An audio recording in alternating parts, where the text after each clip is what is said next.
गुरु साहब सबको प्रणाम है, मेरे प्रणाम को स्वीकार कीजिए। देखिए दोस्तों, जैसे कि आप लोग को पता होगा कि सावन इस बार 2 मास की पड़ी है, तो जैसे कि 15 दिन का सावन मास जो है सो हम लोग को बीत गया है और अभी आज 3 तारीख है, तो फिर सावन 18 तारीख से शुरू हो रही है। तो 15 दिन जो है सो इस पक्ष में आया है। जैसे कि 4 तारीख से सावन शुरू हुआ था, तो 15 दिन हम लोग इस पक्ष में कर लिए हैं 2 सप्ताह का व्रत। और 2 सप्ताह का व्रत जो है हम लोग 18 तारीख से जो फिर सावन शुरू होती है, तो फिर हम उसमें करेंगे 2 सप्ताह व्रत। और अगर बहुत सारी गुरु बहन है जिन्होंने पूरा महीना ही मतलब व्रत किया है, 2 महीना ही किया है व्रत सावन का जो हम लोग करते हैं सोमवारी, तो बहुत सारी गुरु बहन है जो पूरी की है, तो वो भी कर सकती है, क्योंकि अधिकतम मास है, पुरुषोत्तम मास इसे कहा गया है। तो ये बहुत ही मतलब देखिए अपना अपना मानने पर निर्भर होता है। बहुत लोग कहते हैं कि ये मतलब ये मास अच्छा नहीं है, शुभ काम के लिए सही नहीं है। हाँ, लेकिन मेरे हिसाब से तो कभी दिन खराब नहीं होता है, कभी दिन अच्छा नहीं होता। इंसान अपना दिनचर्या खुद ही बनाता है, मेरा यही कहना है। जिस दिन को देखिए संडे मानिए तो सप्ताह का 7 दिन भगवान का दिन जाता है। महीना का हर दिन जो है कुछ न कुछ त्यौहार रहता है। हमारे यहाँ आज गणेश बाबा का पूजा है, तो कहीं और जाके देखिए और पूजा होता है। मतलब हर जगह पे कुछ न कुछ होता रहता है। इसका मतलब ये नहीं कि हम पूजा पाठ नहीं करेंगे। जैसे कि अभी देखिए पुरुषोत्तम मास चल रही है, तो हर जगह देखिए कि शिव महापुराण कथा हो रही है, भागवत हो रही है। अभी तो हम लोग डेली भागवत में भी जाते हैं, जैसे शिव चर्चा भी करते हैं, चर्चा में भी चले जाते हैं। जैसे कि कथा अभी चल रही है, तो कल हम लोग को चर्चा में भी जाना है, तो मैं 2 बजे से लेके चर्चा रखी हूँ कि चलो 2 बजे से जाके 3:30 बजे तक चर्चा करूँगी, 1.5 घंटा चर्चा करके और फिर वहीं से चले जाएंगे हम लोग भागवत में। तो देखिए गुरु का भी काम कर ली और फिर भागवत में भी चली जाऊँगी, तो एक साथ दोनों हो गया, क्योंकि दोनों ही चल रही है। फिर देखिए 8 तारीख को भागवत खत्म हो रही है और शिव महापुराण जो है सो 8 तारीख से शुरू हो रही है।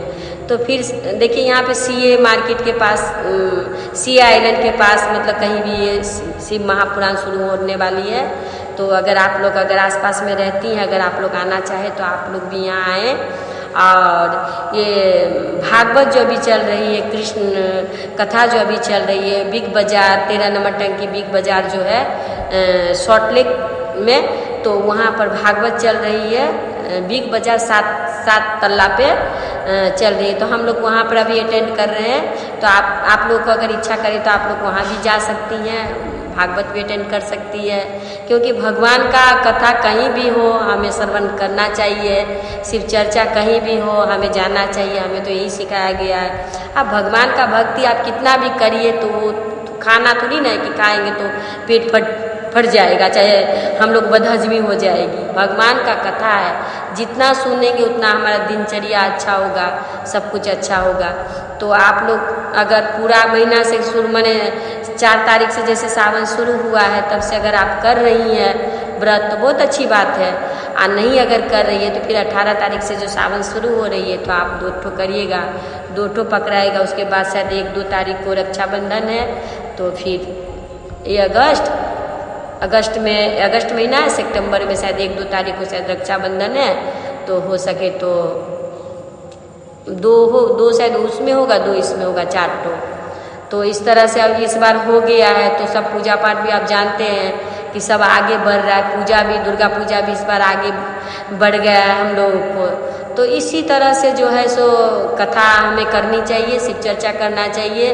और देखिए अभी दोस्तों ये ऐसा हुआ है कि शिव चर्चा तो बहुत जब से साहब भैया हमारे गए तब से देखिए चर्चा तो मतलब मोटा मोटी सब गुरु बहन लोग बंद ही कर दिए। मैं तो यूँ कहती हूँ कि शायद उन्हें मतलब ज़रूरत से ज़्यादा शायद मिल गया है, या फिर उन लोग को चाहिए ही नहीं, इसीलिए वो लोग छोड़ दिए।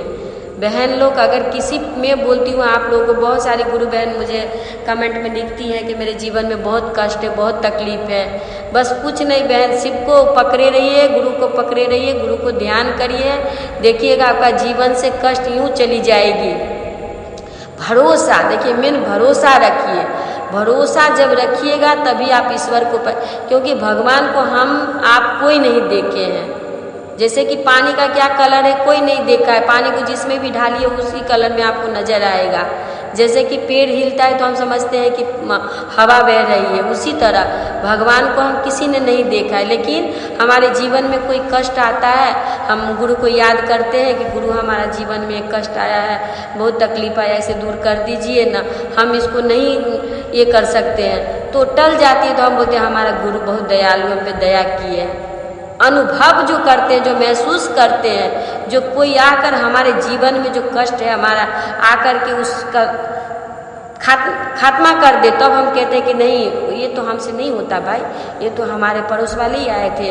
तो माध्यम बनते हैं महादेव, गुरु स्वयं नहीं आते, गुरु माध्यम बनते हैं, किसी को माध्यम बन के हमारे जीवन में आके हमारा जीवन का जो कष्ट है उसको दूर करते हैं।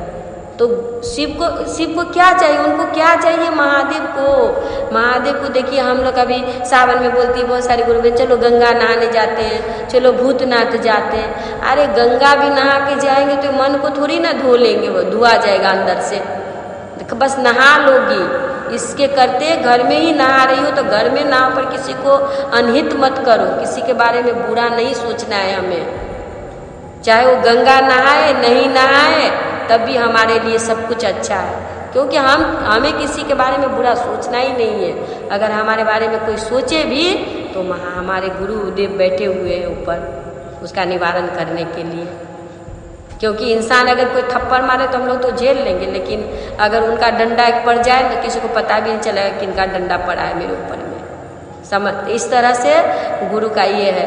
तो कोई गुरु बहन बहुत तकलीफ में है तो उनसे एक बात मैं कहना चाहूँगी, एक तो बेलपत्र एक लोटा पानी ले करके महादेव पे शिवलिंग पे चढ़ाए, और जो भी अपना जीवन में बहुत से बहुत कष्ट है गुरु बहन को, तो अपना गुरु को वो बताए, वहाँ पे जल चढ़ाते हुए श्री शिवाय नमस्तुभ्यं बोलकर जल दे, और जल अर्पित करके थोड़ा सा जल घर में लाए, और उस जल को घर में छिड़के।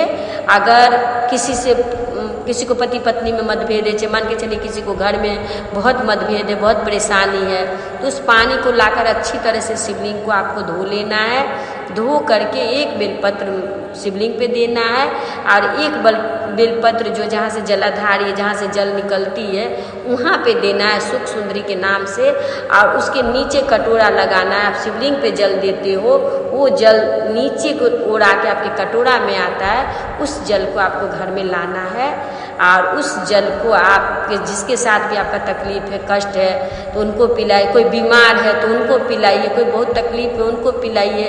घर में किसी प्रकार का अशांति है, कष्ट है, तो पानी जिस घड़ा में आप रखें, जिस डब्बा में रखे हैं, उसमें थोड़ा सा उस पानी को मिला दीजिए। देखिए जीवन में सुख ही सुख, तकलीफ ही तकलीफ। मेरे जीवन में तो भाई कोई भी तकलीफ आता है तो भाई मैं लोटा में पानी लेके दौड़ती हूँ भाई बाबा को देने के लिए।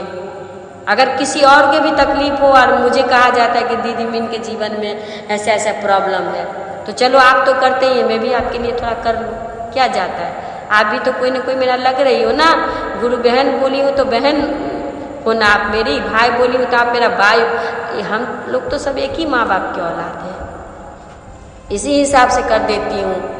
ऐसा ही भाव आप लोग को भी रखना है और इसी तरह से चलते रहना है गुरु के राह पर में। गुरु शहो में फिर से आप लोगों को प्रणाम करती हूँ। मेरी बातें आप लोगों को अच्छी लगे तो मेरे चैनल को लाइक सब्सक्राइब जरूर कीजिएगा। किसी प्रकार का आप लोगों को अगर प्रॉब्लम हो तो भी बताइएगा, उसका भी निवारण करने की कोशिश करेंगे। तो गुरु शहो फिर से प्रणाम से।